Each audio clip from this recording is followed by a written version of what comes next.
شیخ شہباز شہین یوسف آج پھر کام سے دیر سے آیا تھا۔ البتہ وہ اپنے بیٹوں کے لیے کھلونے لانا نہیں بھولا تھا۔ اب وہ انہیں کھیلتے دیکھ کر خوش ہو رہا تھا اور کبھی کبھی ان کے ساتھ کھیلنے بھی لگ جاتا۔ فائزہ جو کھانا پکانے میں مصروف تھی، اچانک اس کی نظر اپنی بیٹیوں عشاء اور فجر پر پڑی، جو حسرت بھری نگاہوں سے باپ اور بھائیوں کو دیکھ رہی تھیں۔ فائزہ اتنی دور بیٹھ کر بھی ان کی آنکھوں کے آنسو دیکھ سکتی تھی۔ فائزہ کے دل میں یوسف کے لیے ناراضگی کے جذبات ابھرے۔ وہ جلدی جلدی کام ختم کر کے یوسف کے پاس آ گئی اور پوچھنے لگی، عشاء اور فجر کے لیے کیا لائے ہو؟ یوسف نے حیرانی سے فائزہ کی طرف دیکھا اور کہنے لگا، میں ان کے لیے کیا لاتا؟ راستے میں مجھے نہال اور بلال کے لیے کھلونے نظر آئے تو ان کے لیے میں نے خرید لیے۔ یہ سن کر فائزہ کو بہت غصہ آیا۔ ان دونوں کی لڑائی ہو گئی۔ ہر دفعہ یوں ہی ہوتا۔ یوسف نہال اور بلال کے لیے ضرور کچھ نہ کچھ لاتا، مگر بیٹیوں کے لیے شاذ و نادر ہی کبھی کوئی چیز لاتا تھا۔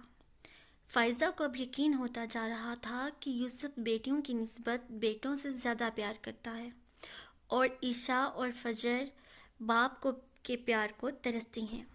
یہ سوچ فائزہ کے دل و دماغ پر اس طرح حاوی ہوئی کہ اس کے دل میں نہال اور بلال کے لیے شدید نفرت پیدا ہونے لگی۔ وہ بلال اور نہال سے نفرت کا اظہار کرنے لگی تھی، لیکن یوسف کی وجہ سے چپ ہو جاتی۔ یوسف فائزہ کے اس رویہ سے سخت پریشان تھا۔ اس کو سمجھ نہ آتی فائزہ بچوں کے ساتھ کیوں ایسے پیش آتی ہے۔ فائزہ کے دل میں خیال آیا، اگر نہال اور بلال نہ ہوتے تو یوسف اپنی ساری توجہ اور محبت عشاء اور فجر کی طرف دے گا۔ اب وہ ہر وقت یہی سوچتی رہتی اور ہر کام غائب دماغی سے سر انجام دیتی۔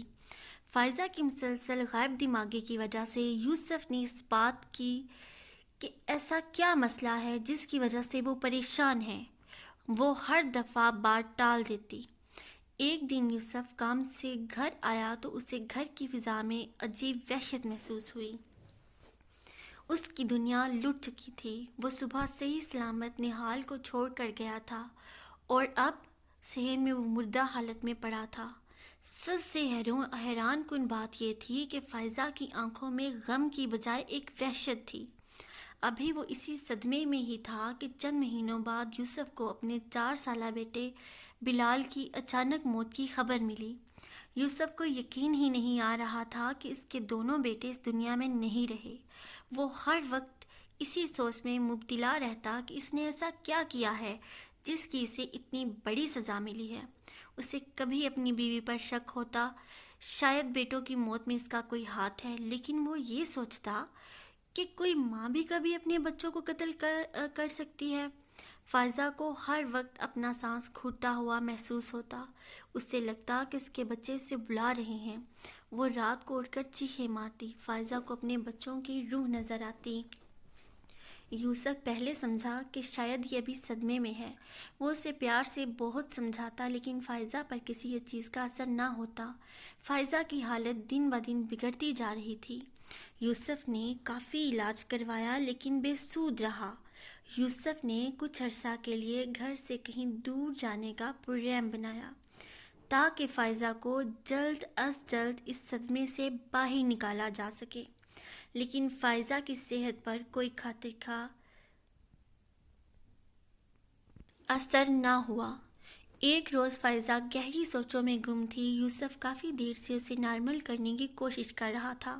اچانک وہ پوچھنے لگی، کیا تم اپنے بیٹوں سے بہت پیار کرتے تھے؟ ہاں، میں اپنے بیٹوں سے بہت پیار کرتا ہوں، مگر تم یہ کیوں پوچھ رہی ہو؟ اگر تمہیں پتہ چلے کہ تمہارے بچوں کو کسی نے قتل کیا ہے تو تم کیا کرو گے؟ میں 1 منٹ بھی نہیں سوچوں گا اور ویسے ہی اس کا قتل کروں گا جیسے اس نے میرے بچوں کا کیا۔ اس روز کے بعد فائزہ مزید ذہنی دباؤ کا شکار ہو گئی۔ اب وہ ہذیانی کیفیت میں اپنے بیٹوں کو یاد کرتے ہوئے ایسی باتیں کرتی جس سے یوسف کے دل میں پھر شک پیدا ہونے لگا۔ ایک دن یوسف معمول سے جلدی گھر آ گیا۔ فائزہ ایک اونچے ٹیلے پر بیٹھی ادھر ادھر دیکھ رہی تھی۔ اچانک اس کی نظر عشاء اور فجر پر پڑی جو اپنے باپ کے ساتھ کھیلنے میں مصروف تھیں۔ یہ دیکھ کر فائزہ کو خوشی محسوس ہوئی، ساتھ ہی ساتھ اسے اپنے بیٹوں کی شدید کمی بھی محسوس ہوئی۔ اسے ہر جگہ نہال اور بلال کی آوازیں اور شعلے نظر آنے لگے۔ اسے اپنا دماغ پھٹتا ہوا محسوس ہوا۔ اس کا سانس بند ہونے لگا۔ یوسف کی نظر اچانک فائزہ پر پڑی۔ اس کی بگڑتی حالت دیکھ کر یوسف اس کی طرف لپکا، لیکن فائزہ کے الفاظ نے اس کے قدم جما دیے۔ میں نے اپنے بچوں کو مار ڈالا، قتل کر دیا میں نے اپنے بیٹوں کو۔ یوسف نے نفرت بھری نگاہ فائزہ پر ڈالی اور پوچھا، تم یہ سب کیسے کر سکتی ہے؟ تم نے اپنے ہی بیٹوں کو اپنے ہی ہاتھوں سے مار دیا۔ تم کیسی ماں ہو؟ تم تو ماں کہلانے کی بھی لائق نہیں ہو۔ کوئی ماں اس حد تک ظالم نہیں ہو سکتی۔ تم نے ایسا کیوں کیا؟ یہ سب کچھ میں نے اپنی بیٹیوں کے لیے کیا ہے۔ تم ہر وقت نہال اور بلال سے پیار کرتے تھے، عشاء اور فجر کی تمہیں پرواہ نہ تھی۔ یہ سن کر یوسف مزید آگ بگولا ہو گیا۔ جیسے میرے لیے نہال اور بلال تھے ویسے ہی عشاء اور فجر تھیں۔ فرق میں نے نہیں کیا، فرق تمہاری سوچ میں تھا۔ تم ایک نفسیاتی مریضہ بن چکی ہو۔ میں اور میری بیٹیاں اب مزید تمہارے ساتھ نہیں رہ سکتی۔ آج تم نے اپنے بیٹوں کو اپنی بیٹیوں کے لیے مار دیا ہے، کل تم اپنی بیٹیوں کو کسی اور کے لیے مار دو گی۔ میں فجر اور عشاء کو لے کر ہمیشہ ہمیشہ کے لیے تمہاری زندگی سے دور چلا جاؤں گا۔ اب تمہاری سزا کا فیصلہ عدالت کرے گی۔ وہ فائزہ کو روتی چیختی چھوڑ کر بچیوں کے پاس چلا گیا۔ Just for you. Thanks for watching.